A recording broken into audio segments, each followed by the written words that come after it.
Hey guys, I'm Curtis with Wander with the Workmans, and today we're in the kitchen.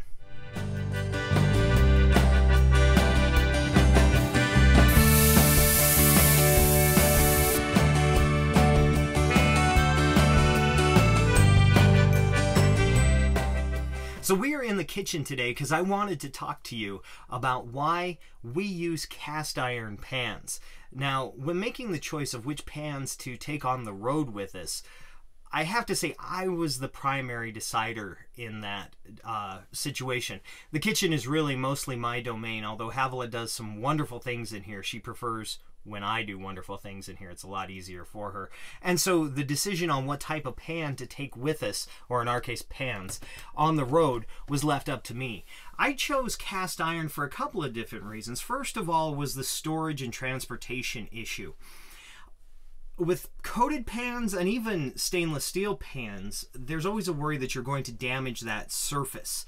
And whether it be chipping or scratching the coating or etching the surface in a softer metal, that making it harder to get like a spatula underneath your food.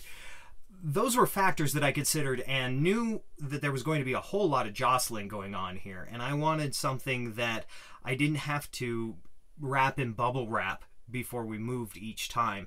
And so cast iron made a lot of sense. It's a very strong metal in terms of abrasion and small impacts. It holds up very, very well. And so for the transportation reason, that was the first thing I liked about cast iron. The second thing I like about cast iron compared to other types of pans is the ability to move it from heat source to heat source without doing a lot of damage or having to put in an extreme amount of care.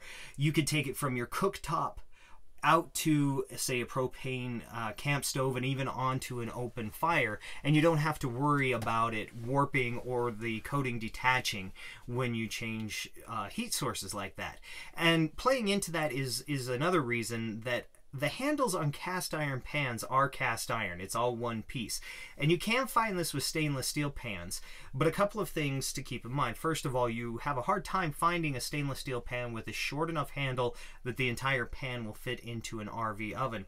The second thing is that with these other pans, when you do find them with a short enough handle, a lot of times they have a plastic or a rubber handle coating on them. And they say that those are good up to 400 degrees, but I just don't feel comfortable testing that. I'd rather have a hot pad than worry that I'm melting plastic into the bottom of my oven. And that's something that I like to do, is I like to take my cast iron pan and, especially with like a steak, to fry it in the pan to seal it in, and then move it into the oven for a finishing step to get the entire piece of meat up to temperature. And so I like the opportunity to take the entire pan, and instead of having to transfer into another pan or just not do the step at all, just simply slide it into the oven. And so that's why cast iron was really a winner for me. Now the downside is probably what keeps most people from choosing cast iron is the care. It seems like a very intimidating process. And so that's what I want to cover today. I want to cover how I care for my cast iron pans and show you that it isn't as an arduous task as it may seem. Now, with that being said, that means we've got to make a mess. And, well, I'm making a mess that I get to clean up. That's kind of the whole point, right? I'm going to fulfill a promise I made back in Wellington, Texas. Now, for those of you who attended Nomad Fest, you'll know that I took 3rd out of 3 in a barbecue contest. And during the judging, we as cooks got the opportunity to kind of describe our recipes to the rest of the audience. And I mentioned a spice rub mixture that I have been using for years called a Carnivore rub, and promised at the event that I would share the recipe for that Carnivore rub here on YouTube. So in order to make a mess, what we're going to do is we're going to actually use that Carnivore rub to dry rub a roast and sear it in preparation for making stew. So what do you say? Let's get our hands dirty, see what happens. This spice mix is 1 part pepper, 1 part salt, 1/2 part of onion powder, and 1/2 part garlic powder. Now, in normal circumstances, to keep the math straight in my head. I do 1 cup of pepper, 1 cup of salt, a ½ cup of garlic powder, and a ½ cup of onion powder. It is that simple. It goes on just about anything you want a savory flavor to. So I have used it on beef, chicken, pork, deer, and even vegetables when grilling things like bell peppers and zucchinis, that type of thing. It is a very nice spice mixture for making things pop, but it's also a foundation. In terms of, say, the chicken recipe that I entered at the Nomad Fest barbecue contest, I used this spice rub and then added paprika to the mix and made a brine out of it and soaked the chicken in that brine for 24 hours. In this case, we're going to be using it as a dry rub. Now, in terms of the recipe, one last thing to mention is that, in my opinion, kosher salt is the best option here. It is non-iodized, and that is really important because technically if you use an iodized table salt, which is perfectly fine if you like that taste, it introduces a 5th flavor and alters the ratios. And so kosher salt breaks down connective tissue in meat very nicely, draws out moisture quite nicely in a vegetable sweat, and does not add that iodized flavor. Now, in order to start our mess making procedure, what I'm going to do is I'm going to take this 2.5 pound chuck roast and I'm going to get it ready for us to put into a stew. And the first step in doing that is to dry rub this with the Carnivore rub mixture, making sure that it is well mixed. I'm just going to put it over the meat here, and I'm going to rub it in. Some of that fall to the side so that it isn't too concentrated. Go ahead and give it a rub, and you want to do all of the sides. Now that we've got the meat resting with the spice rub on it, the next thing we want to do is we want to heat up the pan. And when I say heat it up, I mean heat it up. You want wisps of smoke coming off of a dry pan. Yeah, you heard me. Dry pan. We're not going to put any type of oil to lubricate this pan at all. 2 reasons. First of all, there is enough fat in the piece of meat that the high temperatures will render that out quickly and lubricate the pan for you. But the other reason is that the meat itself acts as a timer. It will tell you when it is time to turn that piece of meat by releasing. It will stick. It's going to stick, and you want it to stick, because once it is cooked enough that the meat releases from the pan is when you know that it's time to turn that over. Now, it may be difficult to tell here on camera, but the pan has started to issue up little wisps of smoke. And so what we're going to do is we are going to take our piece of meat, in this case it is a 2.5 pound chuck roast, and we're going to lay it here in the pan and just gently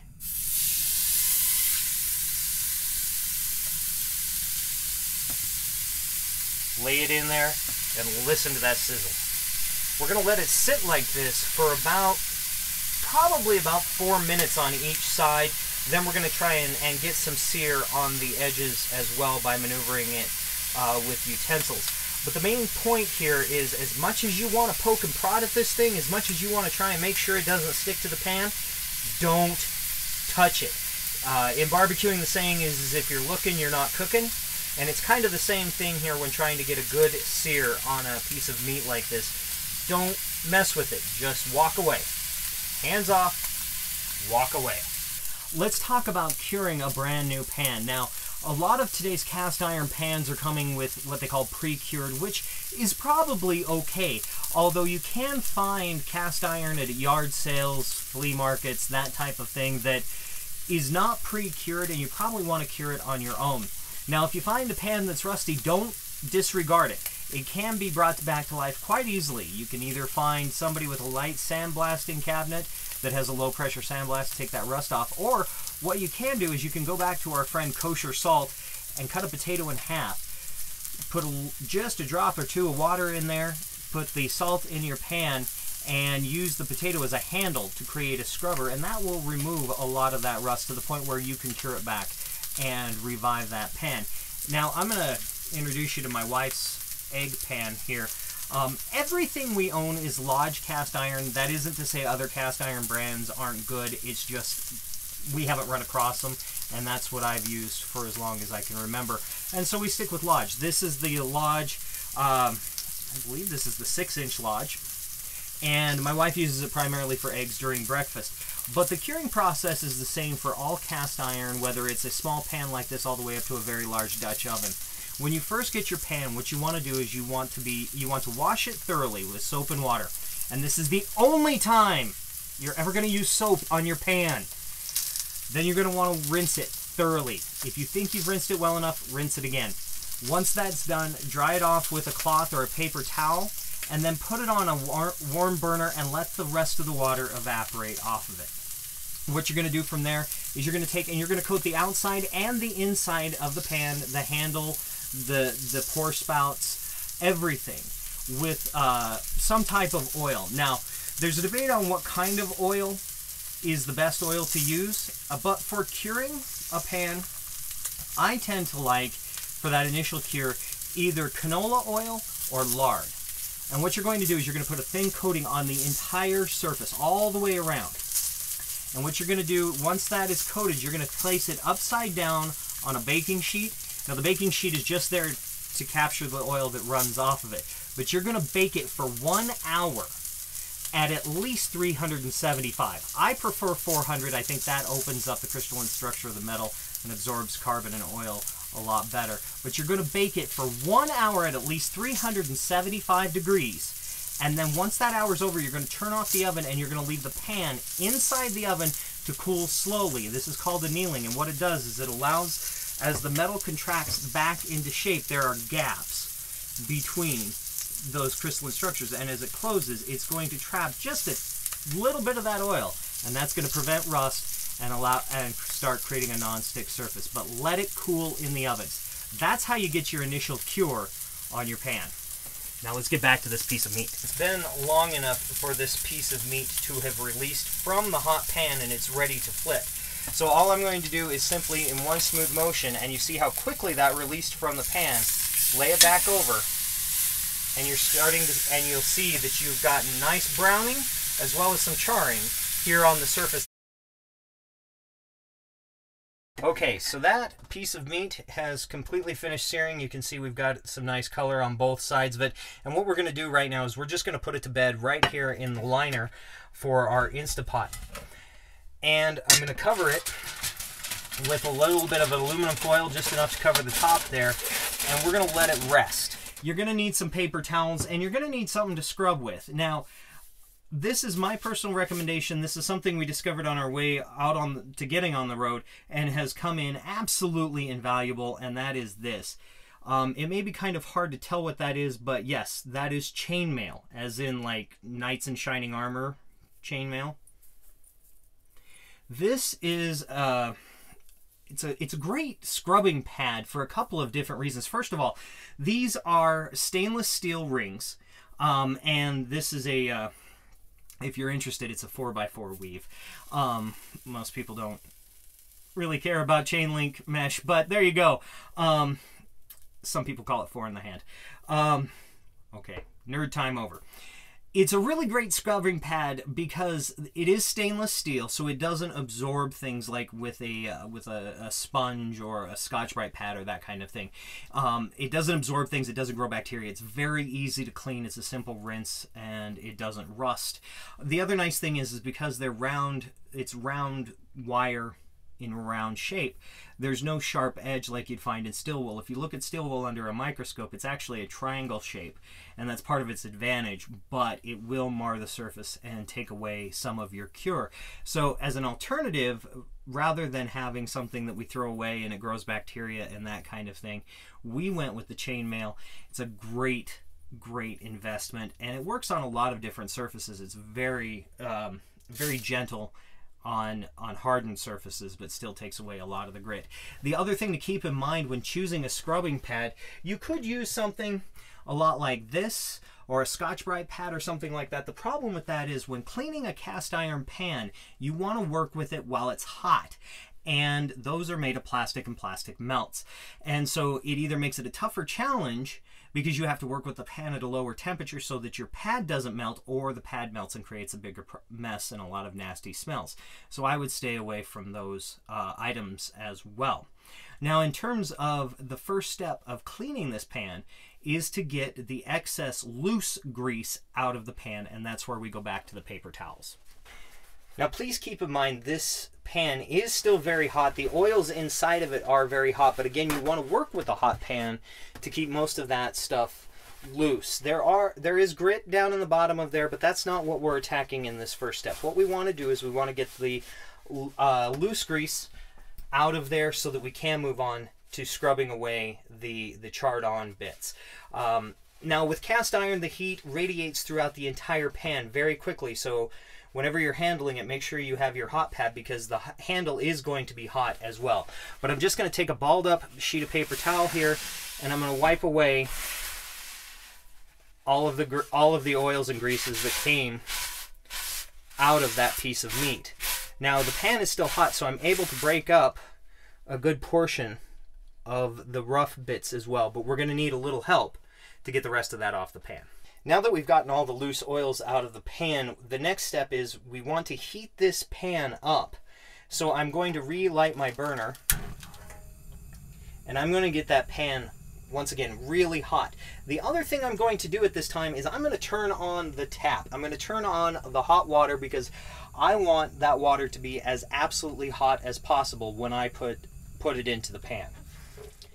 Now I've been running the tap for a while, and I've been able to get the hot water all the way up there and ready to go. Again, you want this as absolutely hot as you possibly can. Metal expands and contracts, and it can do that suddenly. So if you were to run a hot pan under cold water, that you run a really big risk of the metal contracting so rapidly that it will actually crack your cast iron. So that is why we want the water to be as hot as it possibly can get, as well as the pan to be as hot as it can possibly get, because what we're going to do is we're going to shock the pan. The little bit of temperature differential between the hot water and the hot pan is going to cause some minor contraction in the metal, and that's going to cause all of those bits and everything to break free from the pan. Before I put the pan under there, you can see I've got my little friend here. This is a good time to repeat this. Never, ever use dish soap on your cast iron pan. It will strip the cure off of your pan. Now, if for some reason, you know, somebody is helping you in the kitchen, it's your kids, it's your aunt, your uncle, your mom, somebody, and they forget and they start to wash your pan with dish soap, you're going to have to start all the way back at the beginning. And one of the tricks to cast iron is as you use it and you cook and cure and cook and cure and cook and cure, it will make the pan more non-stick, it will flavor the pan, and it will just become a better pan. And by using dish soap, you're going to take all of that time and all of those cookings away from that and start from the very beginning. So let's introduce this pan to Mr. Water over here. And if you wear glasses, this is probably a good time to take your glasses off as well, because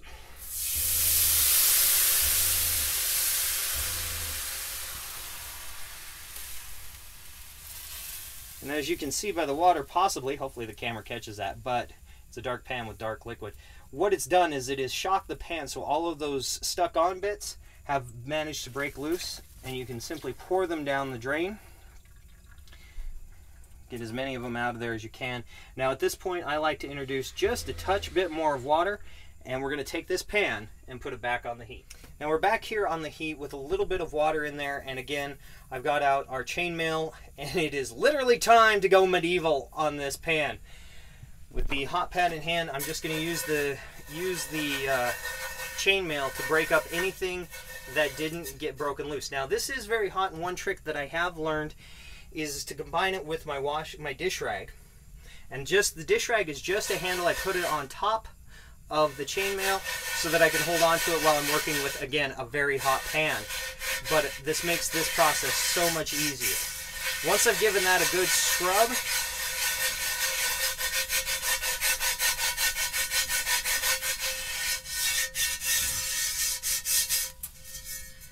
go ahead and move the dish rag and the chainmail back over to the sink so that I can dump and rinse out this part. Again, we're going to use hot water. I'm just going to rinse all those pieces that I just broke up loose from the pan and dump them down the drain. Now at this point, you'll see that the pan is still steaming. It's still kind of damp. What I want to do before I finish this process is I want to make sure that the pan is nice and dry. So I'm going to put the pan back on the heat and let that water evaporate. I'm going to take just a handful of paper towels here, and I'm going to help it along by spreading that water out so that it covers the surface area, it evaporates, and I get a nice dry pan. Once the pan's completely dry, I'm going to leave it on the heat, and I'm going to grab some kind of oil. In this case, I'm going to be using olive oil. It's the oil that I tend to work with on a daily basis, and I have it in a nice dispenser like this. And so I'm going to put a light drizzle of olive oil, just about a turn, maybe a turn and a half. And then I'm going to grab that same chunk of paper towel, and what I'm going to do is I'm going to use that paper towel to coat the entire surface of the oil with oil. I'm going to get up the sides, make sure I get into the pour spouts on each side of the pan. I'm going to move some of that oil even up onto the edge here. Make sure I get that coated. The pouring handle as well is coated. And there is a little residual darkness there, but that's the previous cure, and that's the flavoring of the pan. Don't worry about that. And what I'm going to do is I'm going to let this pan sit with that skim of oil on it until it gets nice and hot. Now, to tell if it's nice and hot, you can go get a laser thermometer. You can time it, although propane flames are variable. So if you're cooking in your camper like we are, it's not going to be the same everywhere you go. I've just learned to hover my hand over here and get a good idea of what the temperature is. Now, you want this temperature, if you are going to buy a thermometer, you want it to get to at least 220 degrees. Now, what we're doing is, again, we're opening up those bonds between the metal crystal structure so that when it does contract, it's able to pull some of that oil in and continue to create that non-stick surface. So I'm going to let this heat up for just another few seconds. It almost feels just about right. You do not want your oil to smoke at this point. The reason you don't want it to smoke is if you smoke that oil, it's going to break that oil down, and it's going to create an acidic taste to that oil, and that's going to get captured in your pan. So be careful to keep it under the smoke point of your oil. You can usually find that information online because it varies from oil to oil. For olive oil, it's in the 350 to 375 range is the smoke point. It's a very low smoke point. Sometimes for a really hard cure, I'll use avocado oil because the avocado oil has a smoke point of 500 degrees. But in this case, we're just about there. We're a little over 220. So I'm going to go ahead and I'm going to turn my burner off. And at this point, what I'm going to do is I'm going to walk away. That's it. Walk away and let this pan cool down quite a bit until you can actually handle it barehanded with the handle. You want to let it cool down to that point. So walk away. I see. Go. Walk away. Okay, so we have allowed the pan to cool down to the point where we can handle it comfortably, hold the handle comfortably with our bare hand. And what we're going to do at this point is we're just going to remove the excess oil that we had in there from the cure. The crystalline structure of the metal has collapsed down or contracted down enough that it is not going to absorb any more oil. Now, keep in mind, this is a very minuscule amount of oil, but it does accumulate over time, and again, adds to the non-sticking properties as well as the flavors you get from cooking from a well-seasoned pan. But what we want to do is just take the paper towel at this point and get rid of all of that excess oil that's still lingering in the pan. The reason for this is that because the pan is not going to absorb any more oil, what's going to happen when you put this pan, say, in your cupboard or down in the oven area to store it, is that oil is going to solidify a little bit more in the open air, and it's just going to become gummy. And so that's why we're removing that excess oil. Now, the goal here is basically to get this back to a glossy shine that it had when it came out of... Got one spot there. There we go. When it came out of the box when you bought it brand new. So there you have it. How to care for your cast iron and how to sear a piece of meat. Plus, as promised at Nomad Fest, the recipe for Carnivore Rub. If you missed it, it's 1 part salt, 1 part pepper, 1/2 part of garlic powder, and 1/2 part of onion powder. I mix them in cups and half cups, but a lot of that depends on your container size. And don't forget, at least in my opinion, and I think I'm right, hopefully, kosher salt is the best salt to use in that Carnivore Rub recipe. If you've got another spice blend, make sure to leave it down in the comments below and share with us. If you want to tell us your stories about your experiences with cast iron, whether it be a frying pan or a Dutch oven, also leave those in the comments below. If you like what we're doing here, you be sure to hit the subscribe button. Once again, it's right below me. Follow the nose to the chin and all the way down to the subscribe button. Click on that one. and it'll pop up the bell icon, and you can click on that. That way YouTube will notify you anytime we put out a new video.